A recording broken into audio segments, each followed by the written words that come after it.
Hello students, कैसे हैं आप सभी लोग। लास्ट क्लास में अपनी बात चल रही थी नर्वस सिस्टम के बारे में कि नर्वस सिस्टम का डेवलपमेंट कैसे होता है और जो नर्वस सिस्टम की स्ट्रक्चरल एंड फंक्शनल यूनिट होती है वो न्यूरॉन होती है। तो अगर आपको नर्वस सिस्टम को समझना होता है तो इसका मतलब न्यूरॉन की कार्यकी को समझना है कि न्यूरॉन एक्चुअल में कैसे काम करती है। न्यूरॉन बहुत छोटी सी होती है लेकिन उसके अंदर होता बहुत कुछ है। उसका काम जो होता है वो वोल्टेज के बेसिस पे होता है, यानी कि सारे के सारे काम जो हैं वो वोल्टेज के बेसिस पे होते हैं। कैसे आपका चार्ज पॉजिटिव हो रहा है या आपका चार्ज नेगेटिव हो रहा है, सब चीज़ें इन्हीं पर डिपेंड करती हैं। तो कल अपन बात कर रहे थे सोडियम आयन चैनल के बारे में। Ligand gated sodium ion channel आया था और ligand gated sodium ion channel ने क्या किया, इस एसिटाइल कोलिन के इसके ऊपर बाइंड होने की वजह से ligand gated sodium ion channel खुला था और ligand gated sodium ion channel खुल के उसके वोल्टेज में आया चेंज और वोल्टेज में चेंज आने की वजह से ये voltage gated sodium ion channel open हो गया। वह वोल्टेज जो सोडियम आयन चैनल खोलने के लिए रिक्वायर्ड होता है या जिससे ओपन हो जाए, उस वोल्टेज को क्या कहते हैं, थ्रेशोल्ड पोटेंशियल। उस वोल्टेज को क्या बोलेंगे, थ्रेशोल्ड पोटेंशियल उसको बोलेंगे। फिर उसके बाद में वोल्टेज गेटेड सोडियम चैनल के खुलने से एक्शन पोटेंशियल जनरेट होता है और एक्शन पोटेंशियल जनरेट होने की वजह से ये एक्शन पोटेंशियल मूवमेंट करता हुआ आगे पहुंच जाता है और calcium voltage gated calcium ion channel इससे ओपन हो जाते हैं। यानी कि voltage gated sodium ion channel की वजह से कौन से चैनल ओपन हुए हैं, voltage gated calcium ion channel open हुए हैं। और ये voltage gated calcium ion channel open हुए हैं, इनकी वजह से क्या हुआ है, एसिटाइल कोलिन जो है वो वेसिकल से बाहर निकला है। यानी कि सिनेप्टिक क्लेफ्ट जिसको बोलते हो ना, दो न्यूरॉन के बीच में जो गैप होता है उसको आप क्या बोलते हो, सिनेप्टिक क्लेफ्ट। सिनेप्टिक क्लेफ्ट के अंदर एसिटाइल कोलिन रिलीज हुआ है और ये रिलीज होकर दूसरे न्यूरॉन को एक्टिव किया है।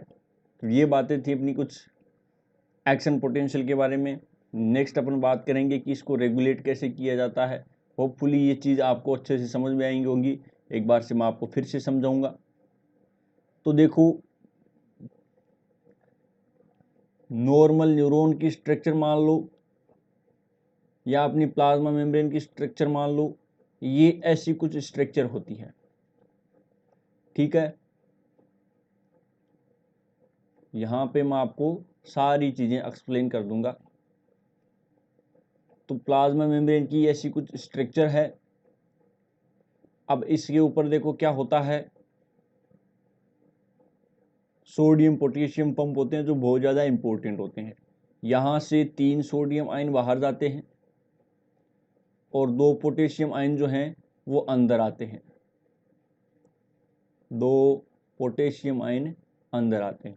यहाँ से आपको एकदम से क्लियर दिख रहा है, एकदम से क्लियर क्या दिख रहा है कि एक पॉजिटिव चार्ज जो है वो एक्स्ट्रा बाहर जा रहा है। एक पॉजिटिव चार्ज है एक्स्ट्रा बाहर जा रहा है, जिसकी वजह से यहाँ पर क्या सा चार्ज आ जाएगा, पॉजिटिव चार्ज, और यहाँ पर चार्ज कैसा आ जाएगा, नेगेटिव चार्ज। ये बात है जब आपका नॉर्मल कंडीशन में सोडियम पोटेशियम पंप काम कर रहा है, उस कंडीशन की अपन बात कर रहे हैं। तो इसको क्या बोलते हैं, इस कंडीशन को, ये -58 इसका वोल्टेज होता है क्योंकि अंदर नेगेटिव चार्ज है और वोल्टेज जो है वो अंदर से कंसीडर किया जाता है। इस कंडीशन को क्या बोलते हैं, resting membrane potential. Resting membrane potential, ये रेस्टिंग मेम्ब्रेन पोटेंशियल इसको बोलते हैं, जो एकदम जब आपकी न्यूरॉन है वो रेस्टिंग कंडीशन के हैं, यानी कि कोई काम नहीं कर रही है। अब देखिए यहाँ पर दूसरी साइड में जब आप देखोगे तो यहाँ पर एक चैनल्स और होते हैं, यहाँ पर कुछ चैनल्स और होते हैं। ये क्या होते हैं, इनका नाम होता है वोल्टेज, इनका नाम होता है voltage gated sodium ion channel. ठीक है, इनका नाम क्या होता है? Voltage gated sodium ion channel. तो voltage gated sodium ion channel होता है जिसकी वजह से वोल्टेज जनरेट होगा, और वोल्टेज जनरेट होगा, कोई भी स्टिमुलस होगा और ये खुलेगा तो अंदर सोडियम आयन आएगा। अंदर क्या आएगा? Sodium ion. अंदर सोडियम आयन आएगा तो आप देख पा रहे हो यहाँ पर नेगेटिव चार्ज है और अंदर बहुत सारा सोडियम आयन आएगा, जिसकी वजह से चार्ज कैसा हो जाएगा? पॉजिटिव चार्ज हो जाएगा। तो यहाँ पर -58 था, तो यहाँ पर कैसा हो जाएगा? +58। यहाँ पर चार्ज कैसा हो जाएगा? +58। ये चार्ज जो +58 हुआ है, इस कंडीशन को अपन बोलते हैं एक्शन पोटेंशियल। इसको क्या बोलते हैं? Action potential. यानी कि अब आपकी न्यूरॉन है वो काम करने की कंडीशन में आ चुकी है, इसको हमने एक्शन पोटेंशियल बोला। अब उसके पास में आपको कुछ और दिखाई देता है जिस पे होते हैं दूसरे चैनल्स। यहाँ पर कुछ दूसरे चैनल्स होते हैं जिनका नाम होता है, यहाँ पे कोई दूसरा चैनल है जिनका नाम होता है क्या?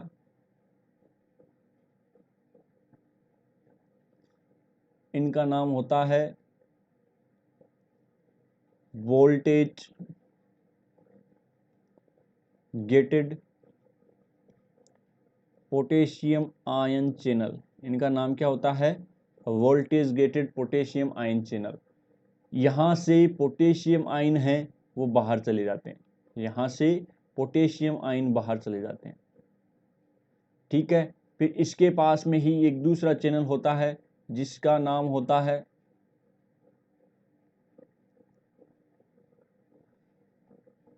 यहाँ पर एक दूसरा चैनल है जिसका नाम क्या है?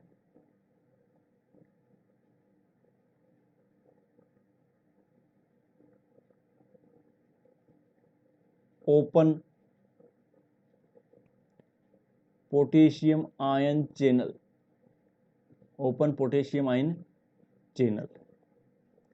ये मतलब इनको वोल्टेज से कोई मतलब नहीं है, ये हमेशा खुले रहेंगे। वो चैनल है जो हमेशा खुले रहेंगे, और हमेशा खुले रहेंगे तो इसका मतलब अकॉर्डिंग टू कंसंट्रेशन ग्रेडियंट ये क्या करेंगे? पोटेशियम आयन का ट्रांसपोर्ट करेंगे। अकॉर्डिंग टू कंसंट्रेशन ग्रेडियंट जो है वो पोटेशियम आयन का ट्रांसपोर्ट करेंगे। अब पोटेशियम आयन का ट्रांसपोर्ट कैसे करेंगे?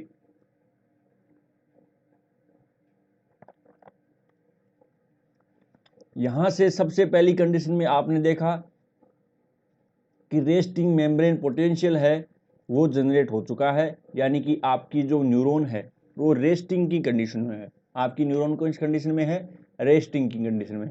और ये रेस्टिंग की कंडीशन में है तो इसका मतलब क्या हो गया कि 3 सोडियम आयन है वो बाहर जा रहे हैं और 2 पोटेशियम आयन है वो अंदर आ रहे हैं।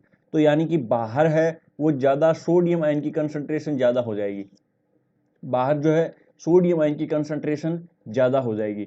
बाहर सोडियम आयन की कंसंट्रेशन ज़्यादा हो जाएगी तो इसको कहाँ वापस से अंदर आना पड़ेगा, सोडियम आयन को वापस से अंदर आना पड़ेगा, जिसकी वजह से इनमें होगा एक्शन पोटेंशियल जनरेट। अब ये चैनल जो है वो अपने आप नहीं खुलते, पंप हैं, अपने आप नहीं खुलेंगे। अपने आप नहीं खुलेंगे तो किसी ना किसी के स्टिमुलेशन से खुलेंगे। जैसे कि आपने पीछे देखा, पीछे आपने क्या देखा कि ये किसके स्टिमुलेशन से खुल रहे थे? एसिटाइल कोलिन की स्टिमुलेशन की वजह से। यानी कि इसको एक्टिव किसने किया था? एसिटाइल कोलिन के स्टिमुलेशन की वजह से इसका लिगेंड है वो इसके ऊपर बाइंड हो गया और ये रिसेप्टर स्टिमुलेट हो गए, जिसकी वजह से रिसेप्टर हैं वो खुल गए। तो ये किसी ना किसी के स्टिमुलेशन से ये रिसेप्टर्स जो है वो खुलते हैं, और ये जब खुलेंगे तो आपको पता है कि बाहर सोडियम आयन ज़्यादा होता है, तो बाहर सोडियम आयन ज़्यादा है तो अंदर क्या आएगा? सोडियम आयन आएगा अचानक से। अंदर सोडियम आयन अचानक से आएगा तो एक्शन पोटेंशियल जनरेट होगा, और बहुत ज़्यादा पोटेशियम चार्ज यानी सोडियम चार्ज आया है, सोडियम चार्ज आया है तो पॉजिटिव चार्ज आया है, और पॉजिटिव चार्ज आया है तो इसका मतलब ये नेगेटिव से आपका पोटेंशियल कहाँ पहुँच जाएगा? पॉजिटिव की तरफ। तो ये पॉजिटिव चार्ज कर देगा, जिसको अपन ने क्या बोला? Action potential. यानी कि कोई ना कोई पॉजिटिव चार्ज मॉलिक्यूल आना चाहिए अंदर, क्योंकि अंदर चार्ज है नेगेटिव और बाहर चार्ज है पॉजिटिव। तो बाहर सोडियम आयन ज़्यादा हो गया तो ऑटोमेटिकली ही इसको कहाँ आना चाहिए? अंदर आना चाहिए। तो इस कंडीशन को अपन ने क्या बोल दिया? Action potential. अब आप देख पा रहे हो कि अंदर पोटेशियम आयन ज़्यादा है, क्योंकि 2 पोटेशियम आयन कंटिन्यूसली अंदर आ रहे हैं तो अंदर क्या है? पोटेशियम आयन ज़्यादा है। तो अंदर से पोटेशियम आयन को बाहर जाना पड़ेगा। तो जो ही एक्शन पोटेंशियल जनरेट होता है और एक्शन पोटेंशियल जनरेट होता है तो +58 की कंडीशन आ जाती है। अब जब आपका काम हो जाता है तो फिर क्या हो जाता है, हाई वोल्टेज होने के कारण, यानी अंदर क्या हो गया, +58 हो गया, +60 के आसपास हो गया, तो अंदर हाई वोल्टेज होने के कारण ये पोटेशियम आयन चैनल हैं वो स्टिमुलेट हो जाते हैं। अंदर हाई वोल्टेज होने के कारण अंदर वाली जो पोटेशियम आयन चैनल है वो स्टिमुलेट हो जाएंगे, जिसकी वजह से ये खुल जाएंगे। अंदर से पोटेशियम आयन चैनल है वो खुल जाएंगे, अंदर से पोटेशियम आयन चैनल खुल जाएंगे तो यहाँ से बहुत सारा पोटेशियम है वो बाहर चला जाएगा, यहाँ से बहुत सारा पोटेशियम आयन है वो बाहर चला जाएगा। तो देखो क्या है, अंदर पॉजिटिव चार्ज आया जिसकी वजह से पॉजिटिव चार्ज बढ़ गया, लेकिन यहाँ से इस थर्ड स्टेप के अंदर आप देख पा रहे हो कि पोटेशियम आयन है वो बहुत ज़्यादा वापस बाहर चला गया, यानी कि पॉजिटिव चार्ज जो था वो बहुत ज़्यादा बाहर चला गया, और वो इतना ज़्यादा बाहर चला गया कि यहाँ पर आपको पोटेंशियल जब काउंट करोगे तो वो आपको -60 से ऊपर कुछ मिलेगा। मान लो -65 मान लो, यहाँ पे -58 था, उसको अपन लोग रेस्टिंग मेम्ब्रेन पोटेंशियल बोल रहे थे, लेकिन यहाँ पर जो है वो -65 के आसपास पहुँच गया, यानी कि जितना पहले नेगेटिव चार्ज था उससे भी हाई नेगेटिव चार्ज की तरफ पहुँच गया, जितना पहले नेगेटिव चार्ज था उससे भी हाई नेगेटिव चार्ज की तरफ पहुँच गया। तो इसका मतलब सोडियम आयन अंदर आया, इसको तो अपन बोलेंगे डीपोलराइजेशन, यानी कि चार्ज है वो खत्म हो गया, अपोजिशन चार्ज हो गया, तो इस कंडीशन को अपन बोलेंगे डीपोलराइजेशन। लेकिन यहाँ पर कंडीशन क्या हो गई, यहाँ पर कंडीशन ये होगी कि पहले से भी ज़्यादा नेगेटिव चार्ज आ गया, क्योंकि पॉजिटिव चार्ज है वो सारा का सारा बाहर चला गया, पॉजिटिव चार्ज जो है वो सारा का सारा बाहर चला गया, जिसकी वजह से पहले से ज़्यादा, यानी कि यहाँ -58 था उससे भी ज़्यादा -65 तक की तरफ पहुँच गया। तो मतलब ये voltage gated potassium ion channel ने क्या किया है, हाइपर पोलराइजेशन किया है, हाइपर की कंडीशन कर दी, हाइपर पोलराइजेशन, इन्होंने क्या किया है, हाइपर पोलराइजेशन, हाइपर पोलराइजेशन इन्होंने कर दिया। हाइपर पोलराइजेशन इन्होंने कर दिया तो अब क्या होगा, बाहर पोटेशियम आयन की कंसंट्रेशन बहुत ज़्यादा है, बाहर पोटेशियम आयन की कंसंट्रेशन बहुत ज़्यादा है, तो यहाँ पर open potassium ion channel present है, यानी कि वो ये है कि अगर बाहर किसी चीज़ की कंसंट्रेशन ज़्यादा हो गई, चैनल का क्या मतलब हो गया, पैसिव ट्रांसपोर्ट, और ट्रांसपोर्ट पैसिव ट्रांसपोर्ट कैसे होता था, अकॉर्डिंग टू कंसंट्रेशन ग्रेडियंट, यानी जिधर कंसंट्रेशन ज़्यादा है वहाँ से कम की ओर मूवमेंट होना। तो बाहर की तरफ पोटेशियम आयन बहुत ज़्यादा हो गए, और बाहर की तरफ पोटेशियम आयन बहुत ज़्यादा हो गए तो कुछ पोटेशियम आयन वापस अंदर आना स्टार्ट कर देंगे, कुछ पोटेशियम आयन है वो वापस अंदर आना स्टार्ट कर देंगे, और कुछ पोटेशियम आयन वापस अंदर आना स्टार्ट कर देंगे, इसका मतलब पॉजिटिव चार्ज जो है वो वापस अंदर आ रहा है, अंदर की तरफ पॉजिटिव चार्ज आ रहा है। तो यहाँ पर ये -65 था, ये पॉजिटिव की तरफ बढ़ेगा, यानी ये वापस 58 की तरफ आ जाएगा, माइनस वापस 58 की तरफ आ जाएगा, इसका मतलब क्या हुआ है, -58 की तरफ आएगा, तो इसका मतलब इसके अंदर क्या हुआ है, ये जो आपका रेस्टिंग मेम्ब्रेन पोटेंशियल था वो वापस से गेन, वापस से प्राप्त हुआ है। तो इसका मतलब ओपन पोटेशियम आयन चैनल ने क्या किया है, रीपोलराइजेशन, इन्होंने क्या किया है, रीपोलराइजेशन, इस कंडीशन को रीपोलराइजेशन कहते हैं, यानी कि जो हाइपर कंडीशन के अंदर जा चुका था, बहुत ही ज़्यादा नेगेटिव चार्ज हो चुका था, वो वापस से गेन किया कि इन्होंने ओपन पोटेशियम आयन चैनल ने, यानी बिना किसी एनर्जी के ये काम हुआ है, तो वापस आ गए, तो इसका मतलब -58 की तरफ पहुंच गए। तो इसका मतलब सिक्वेंशियल वाइज इन सब ने काम किया है, ये 1 नंबर कंडीशन थी, ये 2 नंबर कंडीशन है, ये 3 नंबर कंडीशन है, और ये 4 नंबर कंडीशन है। इन चारों स्टेप के अंदर वापस जो है वो आपका रेस्टिंग मेम्ब्रेन पोटेंशियल की तरफ आओगे। अब फिर से आपको एक्शन पोटेंशियल जनरेट करना है, तो आपका सोडियम आयन चैनल फिर से खुल जाएगा और फिर से एक्शन पोटेंशियल जनरेट हो जाएगा। तो डीपोलराइजेशन क्या होता है, हाइपर पोलराइजेशन क्या होता है, डीपोलराइजेशन का मतलब तो नेगेटिव से पॉजिटिव चार्ज की तरफ आ गए, तो उस कंडीशन को अपन क्या बोल रहे हैं, डीपोलराइजेशन। हाइपर पोलराइजेशन बोल रहे हैं कि जितना पहले नेगेटिव चार्ज था उससे भी ज़्यादा नेगेटिव चार्ज की तरफ पहुंच गए। क्यों पहुंच गए, क्योंकि अंदर से पॉजिटिव चार्ज है वो बहुत ज़्यादा बाहर निकल चुका है, अंदर से पॉजिटिव चार्ज बहुत ज़्यादा बाहर निकल चुका है, तो -65 तक आप पहुँच जाएंगे, हो सकता है कि -70 तक भी पहुँच जाओ, लेकिन -58 से ज़्यादा ही होगा, ये जितना भी होगा लेकिन -58 से ज़्यादा ही होगा। तो -58 से आप ज़्यादा पहुँच गए, यहाँ पहुँचने के बाद में इस कंडीशन को हमने हाइपर पोलराइजेशन बोला। इसको वापस से गेन किया कि इन्होंने ओपन पोटेशियम आयन चैनल से, जो पोटेशियम आयन चैनल बहुत ज़्यादा बाहर आ गए थे वो धीरे धीरे इस ओपन पोटेशियम आयन चैनल से अंदर आएंगे, तो वापस चार्ज है वो पॉजिटिव की तरफ जाएगा और वापस पॉजिटिव की तरफ जाएगा, तो इसका मतलब क्या हो गया कि -58 आपने क्या किया है, चीज को वापस रीअपीयर किया, यानी कि आपने क्या प्राप्त किया है, रीपोलराइजेशन। तो इस कंडीशन को अपन क्या बोल देंगे, रीपोलराइजेशन। तो ये नर्वस सिस्टम जो आपका है ये एक कंप्लीट ओवरव्यू है। यहाँ से ये ligand gated sodium ion channel खुला, पोटेशियम आयन चैनल खुला, ये यहीं की बात कर रहे हैं, ये इस न्यूरॉन पे सारे सारे चैनल्स प्रेजेंट होते हैं। तो ये चीज आपने या ध्यान रखनी कि लिगेंड गेटेड सोडियम आयन कहाँ प्रेजेंट होते हैं, voltage gated sodium ion channel कहाँ प्रेजेंट होते हैं, थ्रेशोल्ड पोटेंशियल क्या होता है, एक्शन पोटेंशियल क्या होता है, हाइपर पोलराइजेशन क्या होता है, डीपोलराइजेशन क्या होता है, रीपोलराइजेशन क्या होता है। बस इतना ही है। ये चीज अगर आपके अच्छे से समझ में आ जाती हैं, आप अगर इसकी अंडरस्टैंडिंग अच्छे से कर लेते हो, तो आपका नर्वस सिस्टम हो अपने आप ही तैयार हो जाता है। तो बस इनका ध्यान रखना अच्छे से कि ये कैसे कैसे काम कर रहा है, और इसकी सीक्वेंस वाइज ध्यान रखना और आराम से देखते देखते जाना। यानी अंदर से सोडियम आयन चैनल बहुत ज्यादा अंदर आ चुका है, तो इसका मतलब ये 3 सोडियम आयन के रूप में धीरे धीरे वापस बाहर की तरफ चला जाएगा। यानी अंदर सोडियम आयन जाया है और इसकी जगह कौन बाहर गया है, पोटेशियम आयन। इसीलिए तो अपन बोल रहे हैं कि यहाँ से 2 पोटेशियम आयन चैनल वापस आ रहे हैं, तो यहीं से यही चीज वापस से रिसाइकिल हो रही है। तो आप इसको आराम से समझ सकते हो। नहीं समझ में आए तो वीडियो को वापस दोबारा आप रीस्टार्ट कर सकते हैं, ठीक है। और अगर फिर भी नहीं समझ में आए तो आप है वो मुझसे पर्सनली भी कांटेक्ट कर सकते हैं, लेकिन इसको आपको अच्छे से समझना है। तो होपफुली ये आपको चीज़ें समझ में आ गई होंगी कि कैसे काम करते हैं अपने न्यूरॉन के ऊपर चैनल्स। तो एक्शन पोटेंशियल तो कर दिया आपने, लेकिन उसको वापस से गेन करना है। तो वापस गेन करने के लिए क्या चीज़ें अपनी बॉडी के अंदर मौजूद होती हैं, पोटेशियम आयन चैनल्स अपनी बॉडी के अंदर मौजूद होते हैं। क्या चैनल, कौन से चैनल्स होते हैं, पोटेशियम आयन के चैनल्स अपनी बॉडी के अंदर मौजूद होते हैं। तो ये चीज़ें आपने कुछ देखी।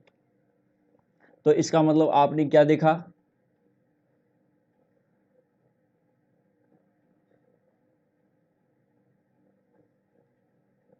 सोडियम पोटेशियम आयन चैनल जो हैं, या पंप मान लो, आप इसको चैनल नाम नहीं देके क्या दे दो, पंप दे दो, वो ज़्यादा सही है। हालांकि ये भी सही है, लेकिन आप इसको चैनल नाम नहीं देके क्या दे दो, पंप। तो सोडियम पोटेशियम आयन पंप हैं, उन्होंने क्या किया है, जनरेट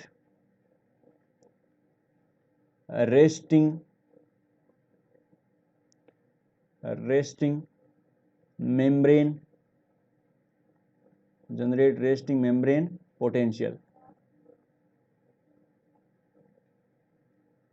एंड जो ओपन पोटेशियम आयन चैनल है, ओपन पोटेशियम आयन चैनल है, उसने क्या काम किया है, मेंटेन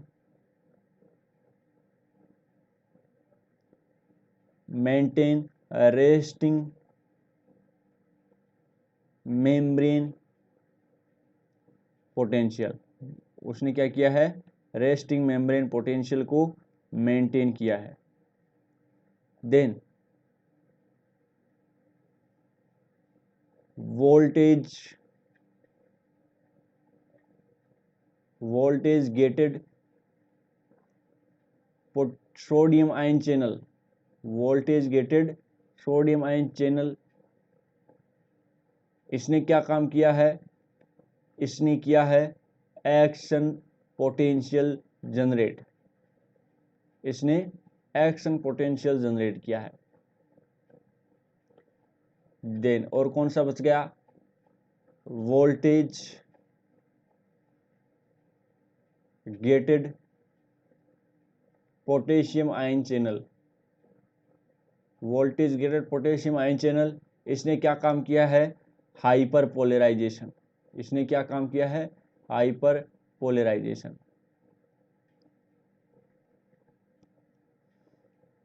यानी कि ये तो क्या होता है, +58 के आसपास होता है, और हाइपर पोलराइजेशन यानी कि आपका वोल्टेज कहाँ पहुंच गया, -65 के आसपास। तो ये बातें हो गई कुछ चैनल्स के बारे में। इसके अलावा थ्रेशोल्ड पोटेंशियल की बात कर लेते हैं कि थ्रेशोल्ड पोटेंशियल क्या होता था।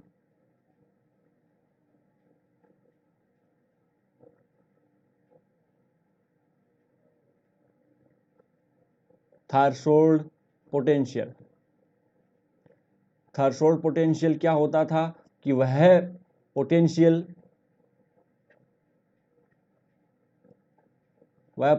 जो voltage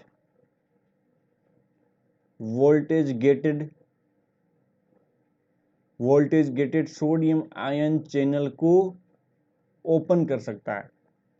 voltage gated sodium ion channel को क्या कर सकता है? ओपन कर सकता है। उस वोल्टेज को क्या कहते हैं? Threshold potential. और ये थ्रेशोल्ड पोटेंशियल जनरेट करने के लिए कौन सी चीज रिस्पॉन्सिबल थी? ये थ्रेशोल्ड पोटेंशियल किसने जनरेट किया था? लिगेंड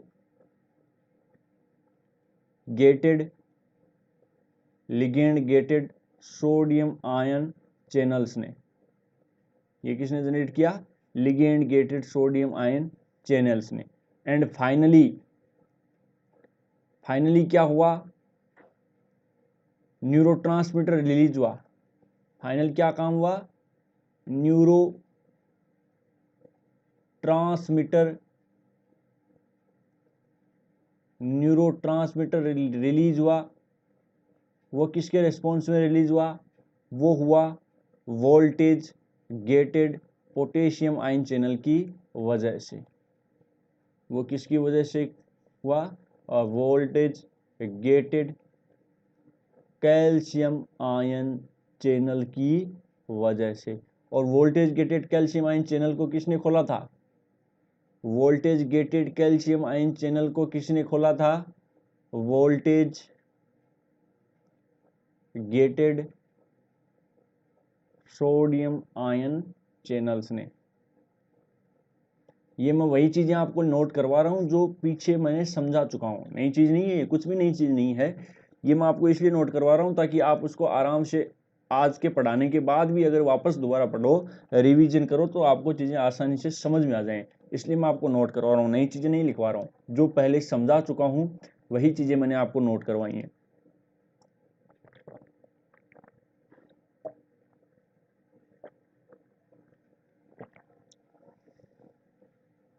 तो अब देखिए, voltage gated sodium ion channels open हो गए। तो इस प्रकार आपका जो है वो न्यूरोट्रांसमीटर रिलीज हो गया। और न्यूरोट्रांसमीटर रिलीज हो गया तो एक न्यूरॉन को दूसरे न्यूरॉन को एक्टिवेट करता हुआ आगे तक पहुंचाता है और फाइनल इंफॉर्मेशन को आपके ब्रेन तक पहुंचा देता है। फाइनल इंफॉर्मेशन को कहाँ तक पहुंचाएगा? आपके ब्रेन तक वो चीज़ों को पहुंचा देता है। अब देखिए, एक स्पेसिफिक चीज़ और है। ये तो हमारी सब चीज़ों के बारे में बात हो गई। अब एक स्पेसिफिक बात और है। वो बात क्या होती है? Unidirectional conduction of nerve impulse.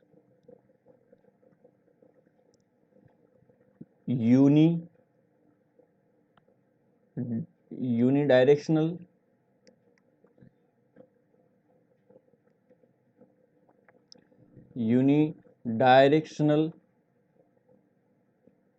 Conduction of nerve impulse.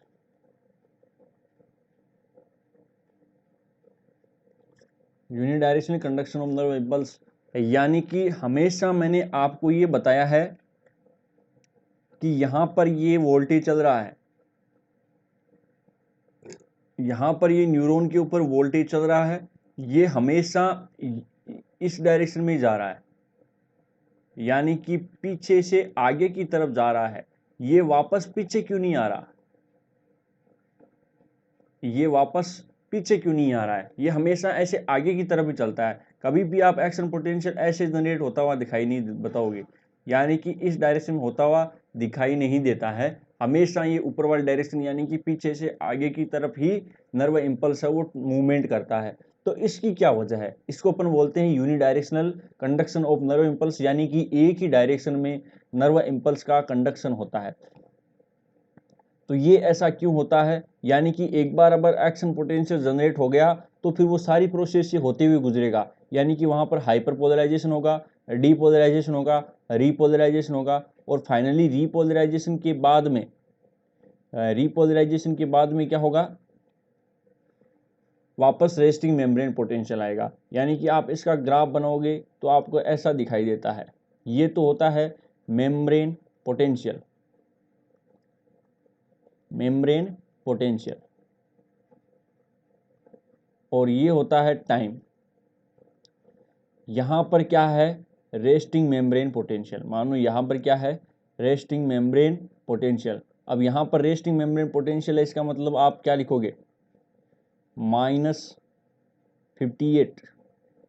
अब सोडियम आयन चैनल खुला, सोडियम आयन चैनल खुला तो मेम्ब्रेन पोटेंशियल बढ़ा, मेम्ब्रेन पोटेंशियल बढ़ा। अब क्या हो चुका है, वापस मेम्ब्रेन पोटेंशियल गिरेगा और इसको पहले से नीचे तक लाना है और इसको वापस पहुंचाना है, ये फिर से इस कंडीशन में आ जाएगा। ऐसा इसका कुछ ग्राफ आपको देखने को मिलता है। तो ये जो ग्राफ है, ये ग्राफ है, इसके अंदर आपको कुछ चीजें समझनी है। इसके अंदर सबसे पहले तो आपको क्या समझना है कि ये ग्राफ बढ़ा है, यानी कि यह ये मान लो आप क्या है, +60 या +58, तो ये एक्शन पोटेंशियल बढ़ा है। तो यहां पर कौन से चैनल काम कर रहे होंगे, voltage gated sodium ion channel. यहां पर कौन से चैनल काम कर रहे होंगे, voltage gated sodium ion channel. उसके बाद में ग्राफ नीचे आ गया और ग्राफ पहले से भी नीचे आ गया। ग्राफ नीचे तो आया है लेकिन ग्राफ जो है वो पहले से ही नीचे आ गया। तो इसका मतलब नेगेटिव चार्ज सबसे ज्यादा किसकी वजह से आया था, voltage gated potassium ion channel की वजह से हाइपर पोलराइजेशन कंडीशन हुई थी। यानी कि ये तो क्या है, डीपोलराइजेशन। ये तो क्या है, डीपोलराइजेशन, यानी कि नेगेटिव से पॉजिटिव की तरफ बढ़ना, और पॉजिटिव से वापस हाई नेगेटिव की तरफ बढ़ना क्या कहलाता है, हाइपर पोलराइजेशन। पोलराइजेशन।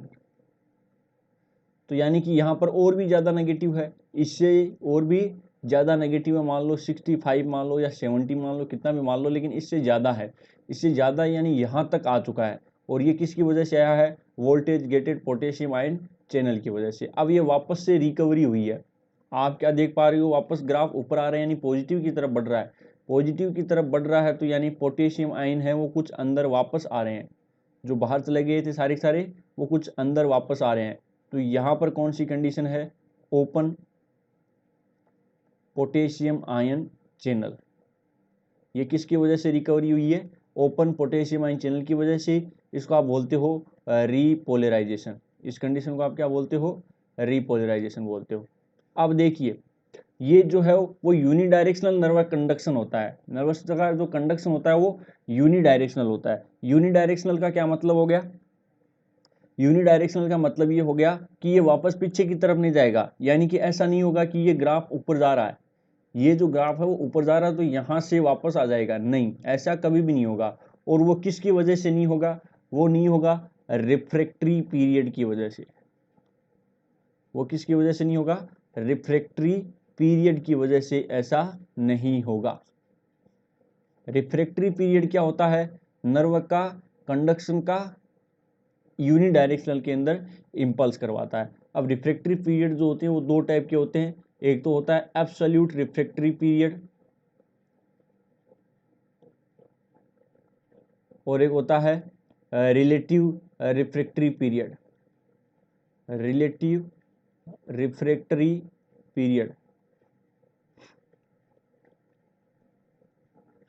ये दो टाइप के रिफ्रैक्टरी पीरियड होते हैं। ये क्या करते हैं कि कभी भी वापस पीछे वाले सोडियम आयन चैनल्स को ब्लॉक नहीं होने देते। एक बार जब एक्शन पोटेंशियल जनरेट हो गया तो इसका मतलब हो गया।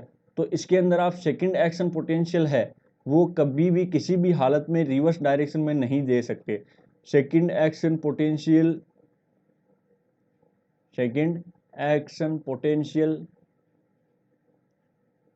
कैन नॉट जनरेट, यानी कि एक बार एक्शन पोटेंशियल जनरेट हो गया तो वो रेस्टिंग कंडीशन में आएगा ही आएगा।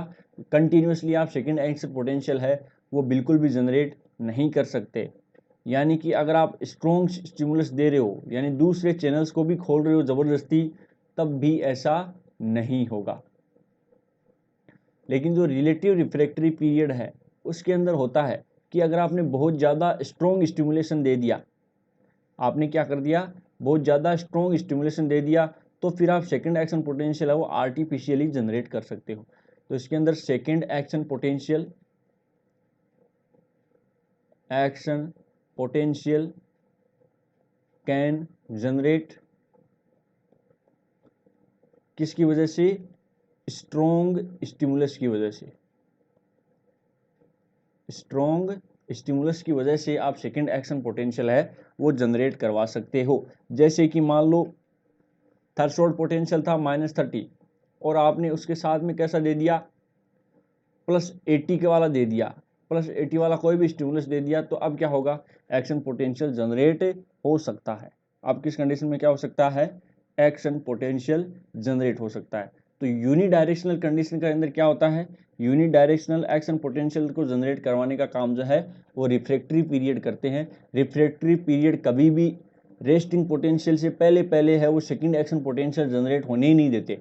रिफ्रैक्टरी पीरियड का क्या मतलब हो गया कि रेस्टिंग पोटेंशियल मेम्ब्रेन कंडीशन में आने से पहले ये सेकंड एक्शन पोटेंशियल है वो जनरेट नहीं होने देते, और सेकंड एक्शन पोटेंशियल जनरेट नहीं होने देते इसका मतलब क्या बोलेंगे अपन इसको, रिफ्रैक्टरी पीरियड। एक तो होता है एब्सोल्यूट रिफ्रैक्टरी पीरियड जिसके अंदर आप किसी भी कंडीशन के अंदर सेकंड एक्शन पोटेंशियल जनरेट नहीं करवा सकते, और एक होता है रिलेटिव रिफ्रैक्टरी पीरियड जिसके अंदर अगर आपने हाई स्टिमुलस दे दिया तो फिर क्या हो सकता है, सेकंड टाइम एक्शन पोटेंशियल है वो जनरेट हो सकता है। अब एक छोटी सी चीज और आती है, ग्रेडेड पोटेंशियल। एक छोटी चीज क्या आती है, ग्रेडेड पोटेंशियल। ये ग्रेडेड पोटेंशियल क्या होता है, ये ग्रेडेड पोटेंशियल होता है help to achieve, help to achieve threshold potential. Graded potential क्या होता है, थ्रेशोल्ड पोटेंशियल को अचीव होने में हेल्प करने वाले पोटेंशियल को क्या बोलते हैं, ग्रेडेड पोटेंशियल। कैसे हो गया, थ्रेशोल्ड पोटेंशियल क्या होता था, थ्रेशोल्ड पोटेंशियल होता था, ये आपकी ऐसे कुछ न्यूरॉन थी,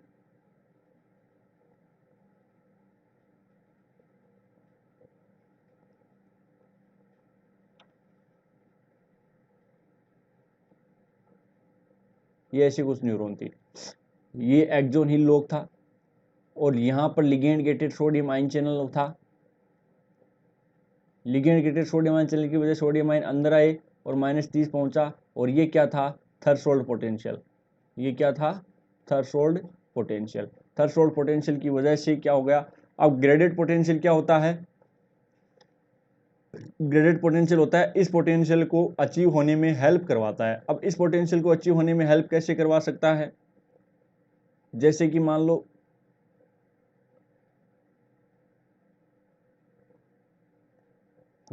लो यहां पर बहुत सारे ligand gated sodium ion channel हैं और बहुत सारे न्यूरोट्रांसमीटर है, क्योंकि एसिटाइलकोलिन के अलावा एस्पार्टेट भी एक न्यूरोट्रांसमीटर की तरह काम करता है, डोपामीन भी एक न्यूरोट्रांसमीटर की तरह काम करता है।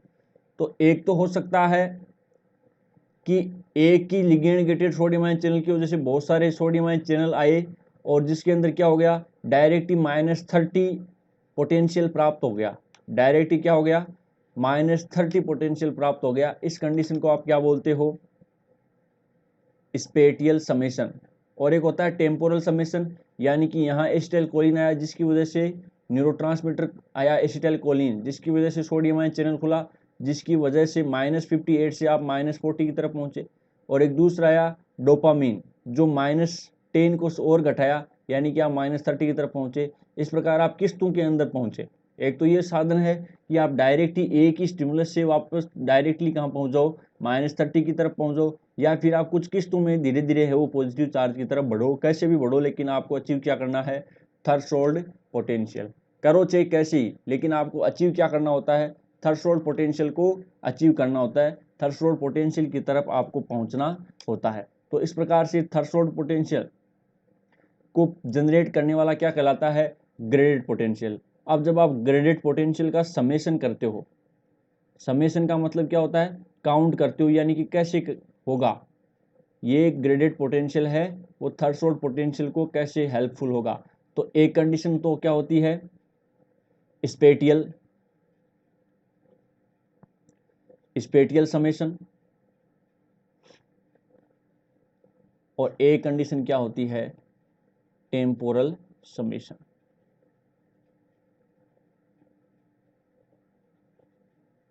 Spatial summation and temporal summation. तो एक तो देखो स्पेटियल का क्या मतलब होता है, स्पेस। स्पेटियल का मतलब क्या हो गया, स्पेस हो गया। स्पेस का मतलब क्या है, ये आपका न्यूरॉन है, एक छोटा सा न्यूरॉन बना देता हूं जिससे कि आप समझ सको। ये आपका न्यूरॉन है और इसके ऊपर बहुत सारे सोडियम आयन चैनल्स हैं, नहीं इसके ऊपर क्या है, सोडियम आयन चैनल्स, यानी कि यहाँ पर बहुत सारे सोडियम आयन चैनल है। अब स्पेटियल का क्या मतलब हो गया, आपको अल्टीमेट यहाँ पर कितना लाना है, -30 की तरफ आना है, और यहाँ पर है कितना, -60 है। तो स्पेटियल का मतलब स्पेस होता है। यहाँ पर जैसे कि मान लो डोपामीन आया, डोपामीन न्यूरोट्रांसमीटर आया, उसने इस चैनल को खोला, और इस चैनल को खोलने की वजह से -60 से आप कहाँ पहुँच गए, -40 की तरफ।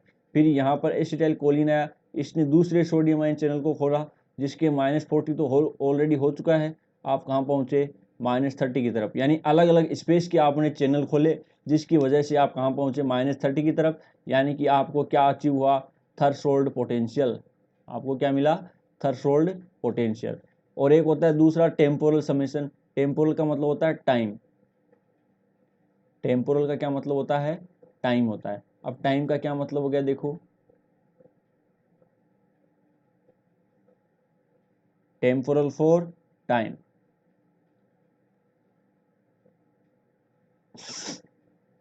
यानी कि ये एक चैनल है, चैनल तो एक ही खुलेगा, लेकिन पहली 2 मिनट में क्या हुआ,